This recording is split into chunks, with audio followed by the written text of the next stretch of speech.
Salut mes samouraïs, mes saiyans. Aujourd'hui, on va parler de l'argent du déshonneur. Un manga incroyable sur les samouraïs, incroyable mais un peu chelou.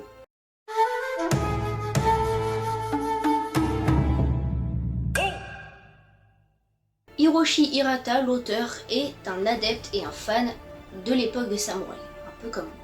Il le représente à merveille dans ses œuvres de par son scénario mais aussi son dessin incroyable et spécial. Le manga que je vous présente aujourd'hui traite des samouraïs, de leur vie mais aussi de quelque chose de spécial qui est apparu au début de l'époque Edo. Une ère entre crise et combat où les samouraïs mettaient leur vie en jeu.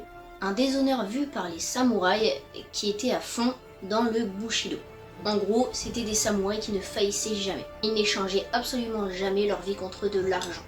Dans le manga, l'auteur nous livre à merveille cette pratique qui a commencé à faire éruption à la fin de l'époque féodale, début de l'époque Edo. Les 7 récits que nous propose l'auteur nous montrent à merveille cela, avec des enjeux différents vus par les samouraïs, leurs familles, etc.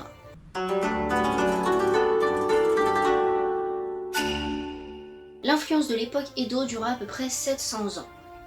Donc ça a commencé en 1198, puis ça s'est fini vers l'an 1600 avec l'empereur Meiji. Après la guerre de 1600, l'époque féodale se fait doucement oublier pour laisser place à l'époque Edo.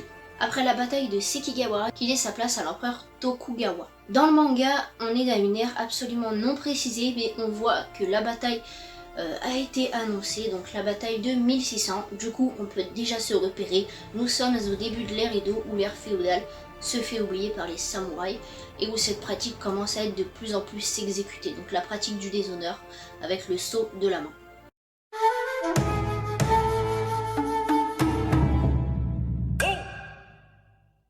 Le manga compte une prologue et 6 récits incroyables.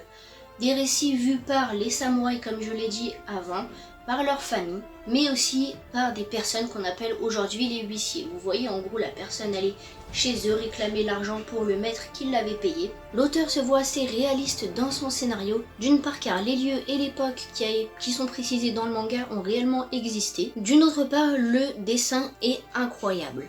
Certes, il est assez bizarre, le style est particulier et propre à l'auteur et il le met très bien en avant. Avec un style traditionnel à l'ancienne, avec un espèce de style à l'estampe. J'ai trouvé le manga intéressant et original de par la réalité qui nous plonge directement dans le manga. J'ai absolument pas l'habitude de lire ce genre de manga, mais là ça m'a vachement plu. Le dessin qui ressemble aux estampes japonaises m'a aussi beaucoup plu.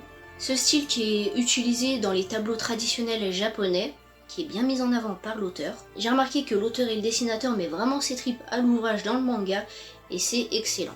Il apporte un soin tout particulier à chacun de ses planches pour que ce soit assez clair avec un style très propre à lui.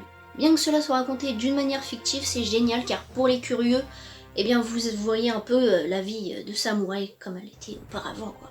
C'est donc un manga qui m'a beaucoup plu, avec un sujet sérieux de l'époque des samouraïs où le déshonneur du coup est bien mis en avant. C'est donc un manga à absolument lire malgré le style un peu particulier.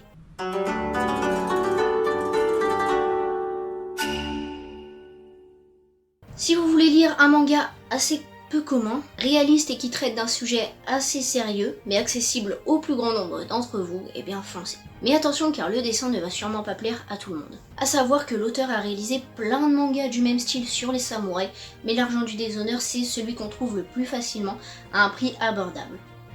Je vous explique. En fait ces autres mangas, les prix ont gonflé tout simplement. On peut aller jusqu'à 60 € à un seul manga, c'est énorme. Alors que l'argent du déshonneur est resté au même prix.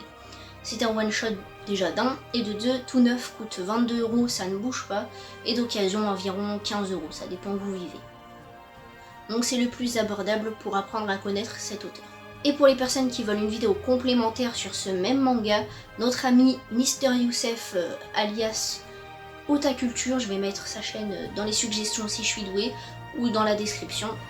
Donc il a fait une vidéo assez complète et complémentaire à la mienne, du coup vu qu'il parle pas vraiment du côté historique mais un peu plus de son ressenti sur le manga, donc c'est cool. Si la vidéo t'a plu et que tu n'es toujours pas abonné, eh bien c'est le moment de t'abonner tout simplement. Et surtout like la vidéo comme d'hab. Moi je vous dis à la prochaine, ciao.